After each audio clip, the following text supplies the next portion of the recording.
Good afternoon, colleagues on CTSNet.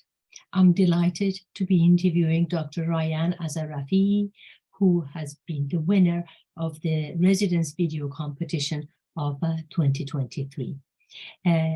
My name is Marjan Jahangiri. I'm Professor of Cardiac Surgery at St. George's Hospital, University of London, United Kingdom. I'm delighted to be here today. Dr. Azarrafiy, if you don't mind, just give us a little introduction of where you're working at the moment. Yes, absolutely. My name is Ryan Azarrafiy. I am currently a third-year integrated cardiothoracic resident at the University of Florida in Gainesville, Florida. And are you currently working in Florida, you said?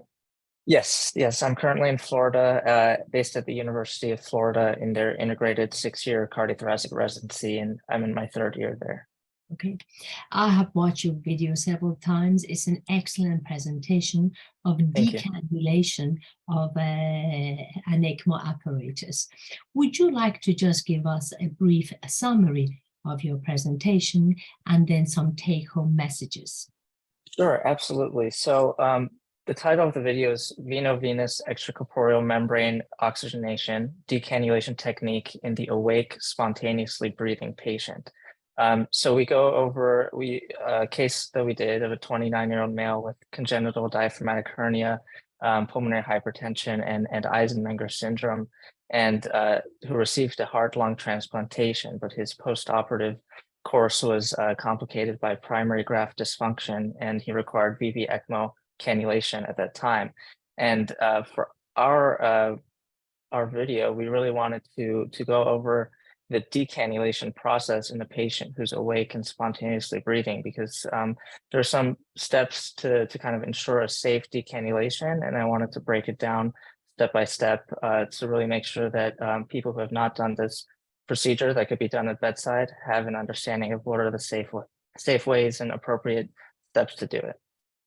Well, you've explained it very well, but just give us some of the take-home messages, and let's say if I want to go and decannulate the patient who is awake, just tell me the important things I need to do, for instance, to avoid embolization, to avoid pain, hematoma. Just give us a practical overview of what you've done or how you would advise me to do it. Sure, absolutely. So the first thing is I would get everything ready in the room, make sure all of the personnel are ready. And then the first thing that we do in our process is that we inject local anesthesia at the femoral cannulation site, and then local anesthesia also at the right internal jugular return cannulation site after doing a small betadine prep there. Once we kind of let the local anesthetic settle in, we prep and drape the entirety of the thigh where the venous cannula is, as well as the neck where the return cannula is. We then place a mattress suture around the cannula at the femoral site and also at the internal jugular site.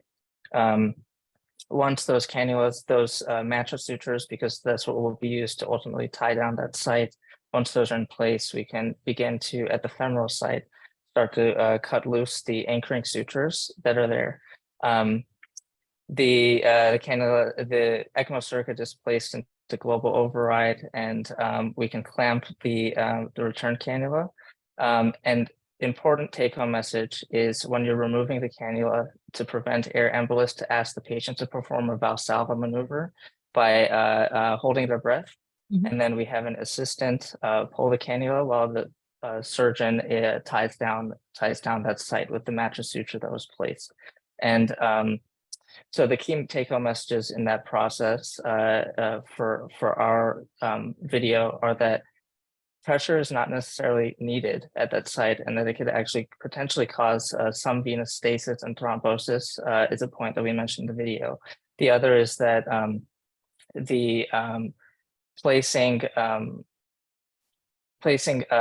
allowing the patient to do a Valsalva maneuver will help prevent an air embolus from entering the circuit. And lastly, another process that we go over in the video is that the process of autotransfusion. So once we have clamped the venous cannula, that we've removed it from the patient and tied down the stitch, we can then actually autotransfuse through the return cannula to allow and kind of prevent some donor exposure by giving back the patient some of the volume that's in the circuit. So those are some of the key take-home messages. If I may, please, I'd like to ask you a question, because you presumably you knew or this is a technique that you've done before. Is that right? Decannulation on the local without any, if you like, pressure on the wounds. But knowing this, do you put a deeper purse string and you, if you like, on the around the vessel, knowing that you might do this, and then tunnel it through the skin and tie that as well, or it's not necessary? So the purse string on the is vessel, I mean. Right. So it's actually it's a percutaneous ECMO cannula that's there. So the purse string is actually right around kind of deeper, but it's still in the subcutaneous tissue.